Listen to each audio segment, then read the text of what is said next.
Hello, I'm Jeff Paur, senior writer with RealTime Fantasy Sports. Welcome to the RealTime Fantasy Sports Show. It is time for 5 of my favorite waiver wire pickups for week 15 of the fantasy football season. It's a little hard to believe, but we are actually in playoff time for a lot of you. If not, you're in your last week of games of the regular season. So either way, huge week of games. Unfortunately, I don't think the options are great on the waiver wire this week, but there's no teams on a bye, so that's a good thing for fantasy owners. So hopefully you aren't scrambling too much, don't have too many injuries to deal with. But if you do, here are 5 options I think can help you in week 15. My first one is Raiders running back Sincere McCormick.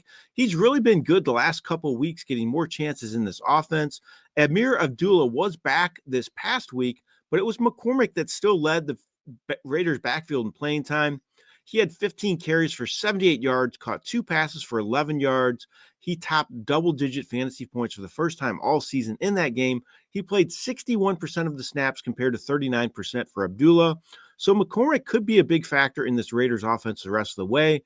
They're looking for options to see what they have going forward into the future, and McCormick's a young back, has some potential. I think he could get a lot of snaps the rest of the way. My next pickup's another running back. It's 49ers running back Patrick Taylor, owned on just 5.3% of leagues on our site.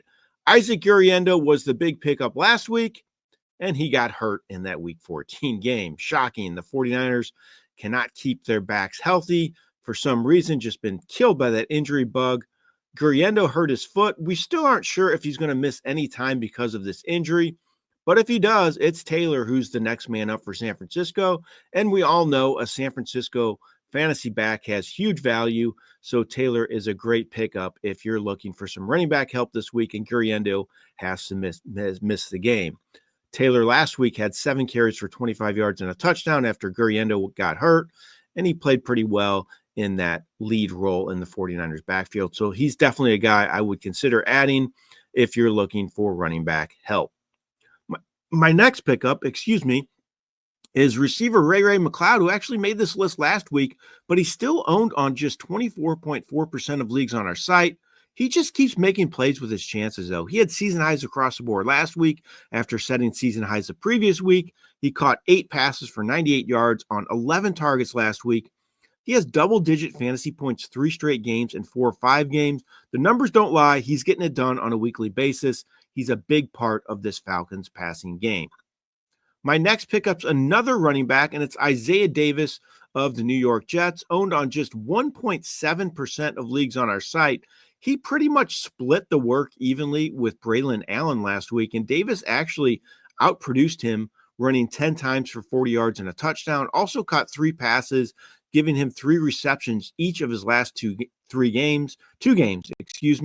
And Breece Hall is hurt. Who knows when he's coming back? The Jets season's pretty much lost. They probably won't rush him back to the lineup. So if Hall has to miss more time going forward, Davis is going to at least split the work with Allen. So that's going to give him some fantasy value. And I think he could be a good play if Hall has to miss more time. My last pickup is a tight end, and it's Juwan Johnson of the New Orleans Saints, owned on 17.6% of leagues on our site. He got more looks and playing time last week because Taysom Hill is now done for the season with his torn ACL, and Johnson scored his 3rd touchdown of the season in that game last week. He has scores 2 of 3 games. He has 12-plus fantasy points 2 of those games. He is a decent spot starter as long as he is starting in the Saints offense. They're looking for options in the passing game. They have all sorts of injuries at receiver and tight end, so Johnson could be a good play the rest of the way. All right, those are 5 of my favorite waiver wire pickups for week 15 of the fantasy football season. Good luck to you in navigating that waiver wire this week, and good luck to you in all of your games. This has been Jeff Paur for RealTime Fantasy Sports.